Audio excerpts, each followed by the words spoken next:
if you could take us into a little bit of what you learned from the Colombian experience that led you to come up with this habit.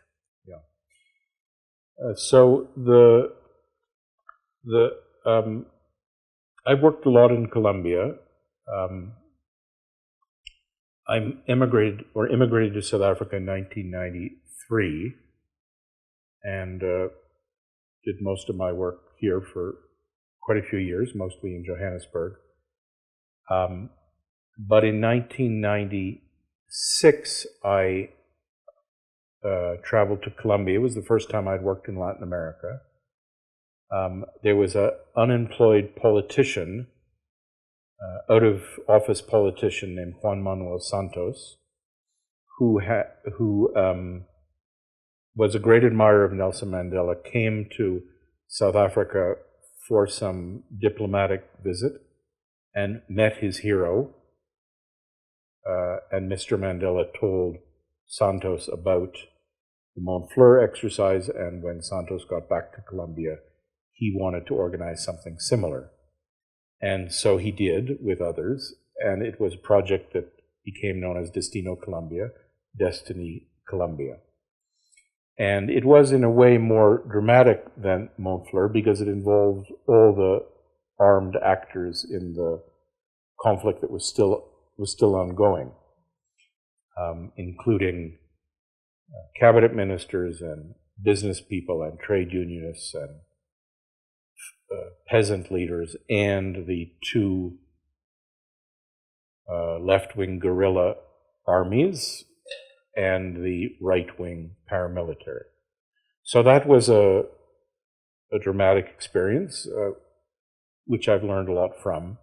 So there's a lot to be said about the Colombian story, and that chapter actually you could use any story to illustrate any of the habits, but that particular chapter talks about seeing what's unseen, or seeing what you're not seeing. And in a way, this is the chapter that was easiest for me because the way I was trained, the so-called scenario method that I learned at Shell and first came to South Africa to use at Montfleur, and is now a big part of Rios's practice in South Africa, involves fundamentally asking the question, what's really going on here? Which is easier to ask than to answer. It's very hard to see what's going on here. And I'll just leave it at that. It's hard to see what you're not seeing.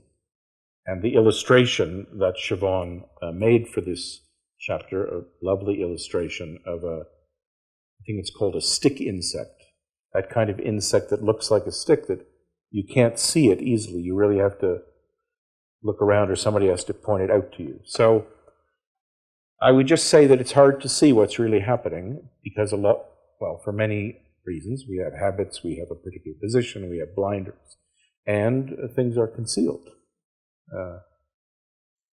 Now, the chapter, I think the less obvious habit is the one you were referring to, which is this habit of working in 3 dimensions. Yeah. I'm hesitating because it's the most complicated chapter. But in brief, what it's saying is, when we talk about engaging with others, there's 3 different lenses or dimensions or ways to engage with others. And the point of the chapter is you need all 3. But different people tend to focus on one of them. So the first lens is looking at people as actors in a system.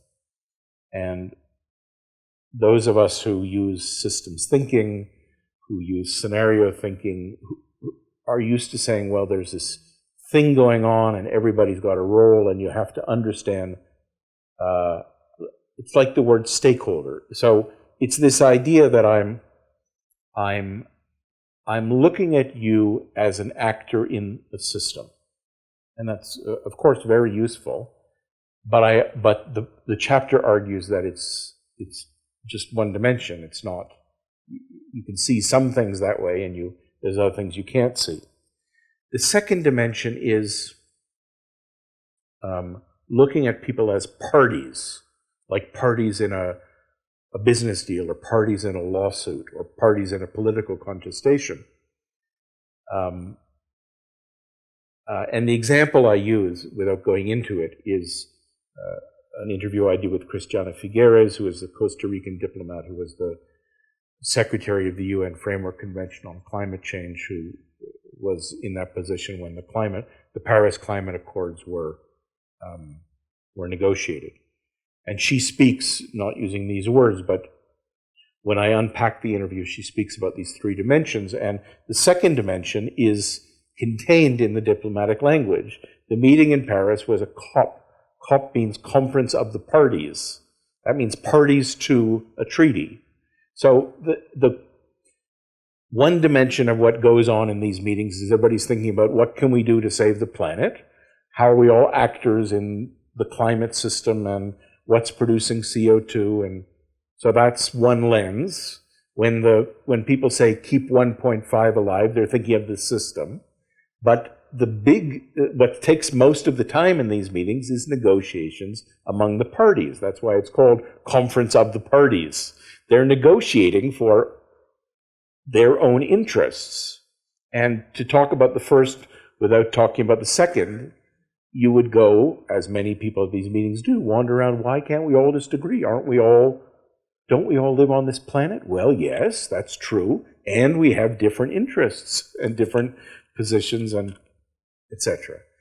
And the third lens, which is also present, although more muted in these meetings, is, so I can look at you as an actor in the system, I can look at you as a party in a negotiation, and I can look at you as kin, meaning like a relative.